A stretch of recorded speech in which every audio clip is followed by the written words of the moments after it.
go that bad.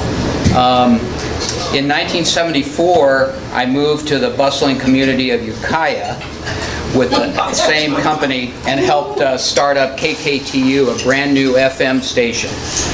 But then in 75, went back to hometown San Jose, where I transitioned to TV as an account executive at what was known then as the Perfect 36. Does anybody remember the Perfect 36? Does anybody remember why it was called the Perfect 36? It was named for our editorial spokeswoman at the time, Carol Doda, Queen of Topless in San Francisco. So she was our editorial person, and enough said there. So then station management became aware of my love for professional wrestling, and they asked me to put a deal together with the new, fairly unknown wrestling promotion back then called the WWF, the World Wrestling Federation, to air their weekly wrestling program. After dealing with CEO, the one and only Vince McMahon, and putting the deal together, he offered me the job of Bay Area ring announcer, which I gladly accepted and worked as ring announcer here in the Bay Area for the WWF from 1983 to 1995. It was renamed, does everybody know why it was renamed WWE rather than WWF? It was a trademark because WWF is already taken for the Worldwide Wildlife Federation. World Wildlife Federation. Fund, correct. So they had a battle and Vince said, oh, okay. So they changed it to World Wrestling Entertainment. So that's why it became WWE. While I was at 36, we had a special movie called The Prize Movie, hosted by my longtime friend Steve Deeney. WWF was coming to the Civic Auditorium for their first event.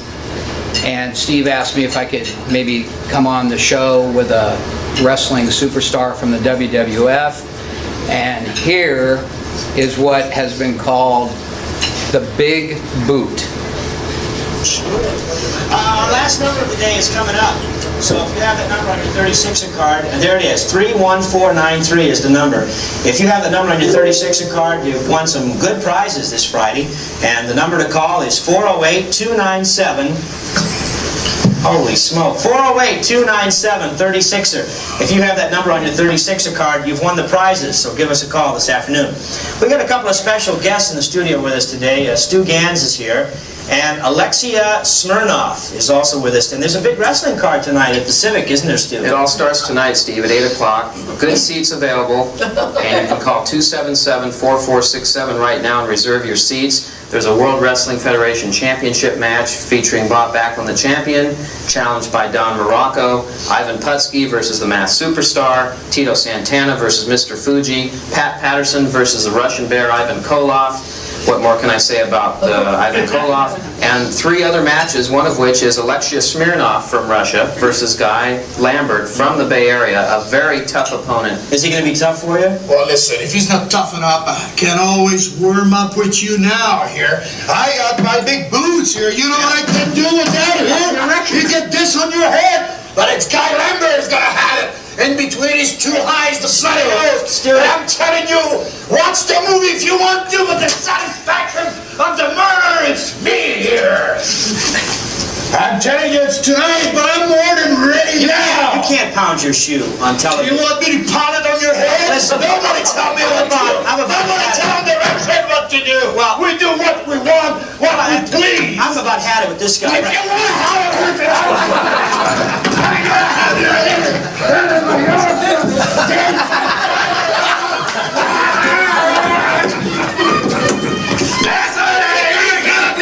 Look at his face.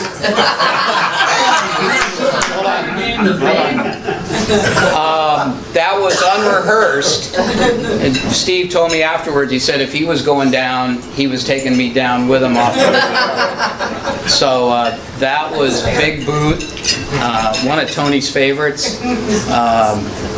Classic stuff. In 1985, before ESPN, Does anybody remember what ESPN was originally, what the letters stood for?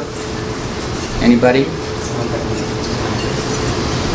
Entertainment and Sports Programming Network. That's what ESPN was. Before they picked up the NFL in 1987, believe it or not, ESPN aired Roller Derby. I was hired by the San Francisco Bay Bombers to do color commentary and trackside interviews. Here is the Bombers' legendary women's captain, the great Joni Weston. For today's Silver Cup tournament game, the Bay Bombers 29 and the Southern Stars 25. This is Stu Ganz trackside. My guest, Joni Weston from the victorious Bay Bombers over Bill Hill's Southern Stars. Joni, congratulations. Thank you. That's terrific. We're in the finals. That's what we wanted. You've locked up first place. You're in the playoffs. It was a heck of a game, and you had some interference there throughout. That's right. It was a good game. It was a very hard skating game. No, interference doesn't bother us. We're interested in the game. That's the whole thing. Some good scoring plays there. A lot of assists. You were scored upon finally. You were held scoreless. You know, I can't understand what is the big deal about that. When we go into a tournament like this, the teams may use their strategy some other way. Who cares? Excuse me, Bill Hill from the Southern Stars joining us unannounced. You know, when this whole thing started, you were making such a big deal out of Joni Weston hadn't been scored over. How many times did you get scored over in this game? I got scored over in this game, but it cost you the game, didn't it? Think about it. Go home and watch the tape. I'm sorry. We got past you. Listen, did you see what this lady did? Where I come from, women don't hit men. Now, I'm a gentleman. I could clean her clock anytime I wanted to. And the next time she gets in my face, that's exactly what I'm going to do. But you know something? I got something bothering me. The only reason this lady went through 8 games without getting scored on is because if you notice when she blocks, she's holding. It's illegal. 80% of the time the lady's blocking. Do the referees catch that? No. What happens when Bill Hill or Southern Star gets somebody and gets a little rough with them? Well, it's penalty time. I'm tired of it. The team's tired of it. We're not getting a fair shake. We don't need to prove how good we are that we can beat Joni. We're running out of time. You know what I might just do? 29 to 25. The Bay Bombers won right here on ESPN. The next game, fans, the Midwest Pioneers versus Bill Hill's Southern Stars. And sadly, okay. Sadly, Joni passed away in 1997. The only one that I've ever heard of dying from mad cow's disease, which has got another famous or a formal name. But anyway, that was very sad. In '88, I moved over to cable TV advertising, where I would remain until retirement in 2013. The company then, Bay Cable Advertising, which was originally part of San Jose's Gill Cable, eventually became Comcast as it is today.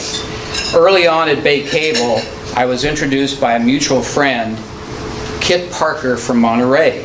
Kit owned a successful film distribution company and was looking for someone with wrestling knowledge to help him produce a collection of classic wrestling matches on VHS from footage that he had recently acquired. We produced and released Wrestling Gold and aired commercials on cable to promote them. The project sold so well that we produced Wrestling Gold 2 and a number of others, including Wrestling Gold Special Edition, which you will hear about in just a few minutes. My wife and I were married in '77. She had moved here from Alabama. Roll Tide. Almost. I was there. So we traveled at least twice a year to visit her family, eventually with our 3 young children. I always traveled with my video camera so that I would never miss any magical moments. That brings us to 1994. Michael Jordan trying his hand at baseball for the Birmingham Barons, the AA farm club for the Chicago White Sox. He had 436 plate appearances, batted .202, 114 strikeouts, 51 walks, 30 stolen bases, 11 errors, and 3 home runs. However, on July 30th, On his 354th time at bat, he hit his first professional home run without any TV reporters there to cover it. Here's what happened next. Basketball legend Michael Jordan. He may have wowed them on the hardwood, but he hasn't been doing so great on the baseball diamond up until now. So grab some peanuts and pull up a chair, because we've got the first look at Michael Jordan's first home run. From the crack of the bat to the celebration at home plate. But now, Hard Copy brings you this world exclusive, never before seen video of Michael Jordan's first professional home run. Ah, what a moment it was. Imagine Hoover, Alabama on a muggy Saturday night. It's a sellout crowd, some 13,000 baseball lovers. Stu Ganz and his video camera were among them. My wife and I are real baseball fans, so we decided we wanted to take the kids to see a game with Michael Jordan in Birmingham. So my niece arranged a block of tickets, and we all drove down to Birmingham for the day and went to the game. The Birmingham Barons, the farm team for the Chicago White Sox, were playing the Carolina Mudcats. 1-1 the count to Jordan.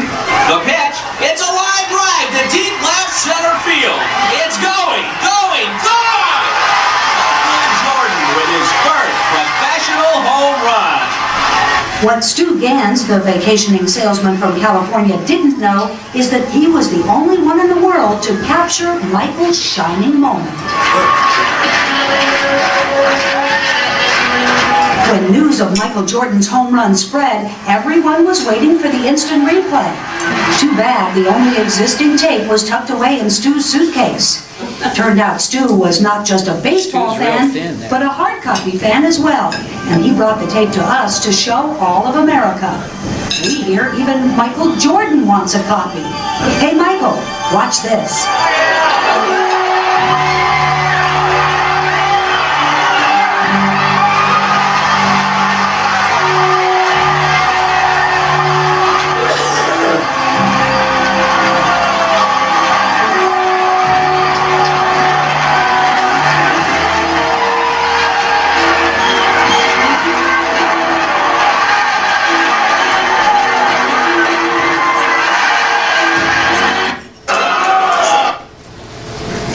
So, you've heard about 15 minutes of fame. My 15 minutes of fame over that stretched over a year. I did interviews all over the world, as well as negotiated deals for my footage to appear on Dateline, Real TV, even ESPN's 30 for 30, and even mentioned by our radio legend Paul Harvey. I also was interviewed for a book on Jordan's short-lived baseball career with an entire chapter chronicling the videotape of the first home run. So now we go back to Wrestling Gold. We go to Louisville, Kentucky, summer of 2001, promotional tour for Wrestling Gold Special Edition, which I alluded to a few minutes ago. With my partner Kit Parker, we were invited into the ring to promote our newest collection of classic wrestling matches. In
So the wrestler who still hurts. The wrestler who slammed me is Rico Constantino, who shortly after that made it up to the WWF. That was the WWF training ground called OVW, Ohio Valley Wrestling in Louisville, not Louisville, as Rico calls it. The guy that came in to save me is Randy Orton, and he's still one of the top superstars in the WWE today. So that one... Wait, so was that planned?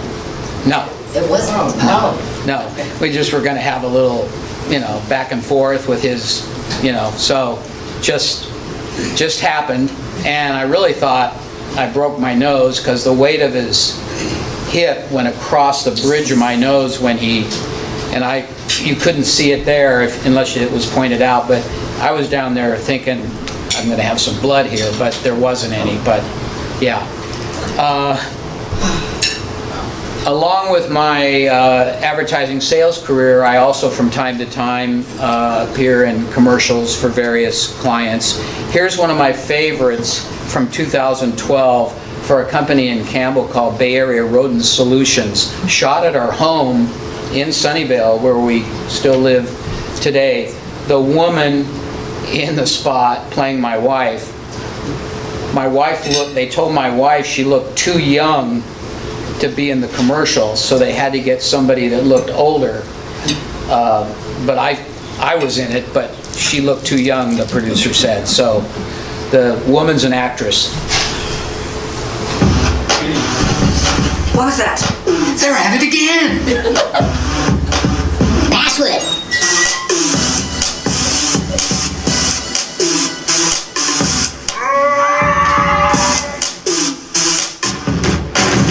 You don't need to lose sleep over party animals in your house. Call the professionals at Bay Area Rodent Solutions. They'll fix the problem so you can have peace of mind. Relax and get a good night's sleep. You're in good hands with Bay Area Rodent Solutions. She didn't look too young. Huh? She didn't look too young. No, that's the actress. I know. Oh, but who looked too young then? My wife. Oh, I want to see her. I was going to have my wife in it, but they said, oh, she looks too young for you. Oh, gotcha. She still does. I knew I want to see her. So, today, enjoying retirement since 2013, playing golf, traveling to different parts of the world to watch our adult son play men's world championship roller hockey. He's gotten gold medals in that. Different country every year hosts it, so we've been all over. We've been to France, Colombia, Germany, Argentina, Italy, so that's fun. And then we have 3 young grandchildren all living locally. Mabel's going to be 4 in March. Her sister Ren is going to be a year in 2 weeks. And our first grandson Gabriel, who lives in Concord, the 2 granddaughters live in San Jose. The grandson and my daughter and son-in-law live in Concord. Gabriel was just 4 months. So, in fact, today when I get back to Sunnyvale, my wife and I will head up to Concord. We're up there usually a couple times a week. And then the other couple days a week, we're usually in San Jose with the granddaughters. And that obviously keeps us busy. Just want to thank everybody for having me. Hope it was entertaining, and if you have any questions, you can fire them away. Anything comes up. Any questions? I got 2 friends at court over the years that pro wrestling was for real, but I've heard it is. Well, yeah. It's real sports entertainment. There you go. But I've heard situations where I've never seen it, but somebody loses their temper and goes, it's a real fracas. Is that true? Have you ever seen that? Yeah, I've seen that. Every once in a while, there's some injuries,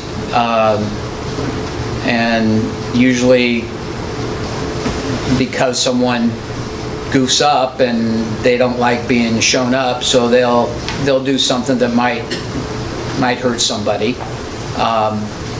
The only time that it happened to me was I got caught in the ring by George the Animal Steel, don't know if that name means anything to anybody, and his manager, Mr. Fuji, and they got me and tangled me up in the corner and just had Mr. Fuji carries a cane as a prop for him, and they hooked my ankle and pulled so I'm up like this on one leg, pushing my face down into the sweaty, dirty turnbuckle covers in the corner. And I didn't think I was going to be able to breathe much longer after that. They finally let me go. I jumped through the middle and bottom rope down to the floor, which is about a 4.5-foot drop from the apron of the ring. Wrenched my shoulder just a little bit, but nothing major. So when we got back to the backstage, they wanted to make sure I was okay, but fortunately no injuries to me. But it does happen. I mean, these guys know what they're doing, but every once in a while something goes wrong.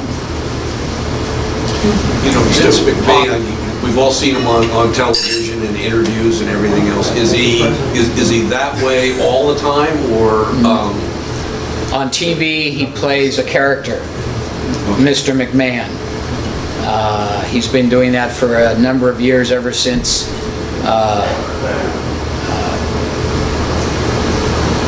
Steve Austin came on the scene a number of years ago, and he and Steve Austin had a feud, so he became Mr. McMahon, the bad guy.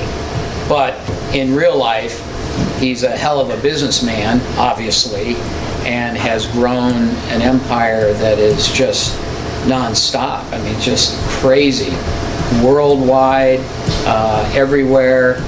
They travel the world with their matches and shows and pay-per-views. He's got his own WWE network now that you pay $9.99 a month, and you can watch everything that's ever been out through the WWE, so you don't have to pay that $70 for a pay-per-view on TV, because they're all included in this $9.99 a month. And I'm on it all the time. I'm watching it. Haven't seen. I don't think I'm shown any, because the events that I did were non-televised events. We did the Cow Palace, Oakland Coliseum, Stockton, Santa Cruz, and a show or two in San Jose. But those were all non-televised, so I was just announcing to the crowds that could be anywhere from 12, 15, 20,000 fans. So. Did you ever do any of the women wrestlers? Worked with a number of the women's wrestlers back during the MTV tie-in with WWF. You had the women's champion Wendy Richter. You had the long-time female wrestler, the Fabulous Moolah. I don't know if that name rings a bell with anybody, but worked with her.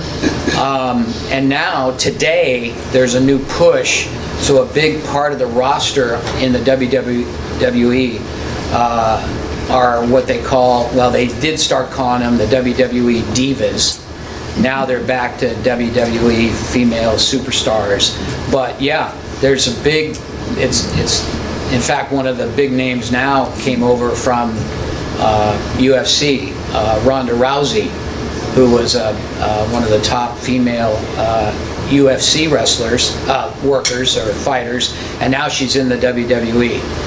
So it's a big part of the company. Any other questions? Anything else? Thank you very much, Steve.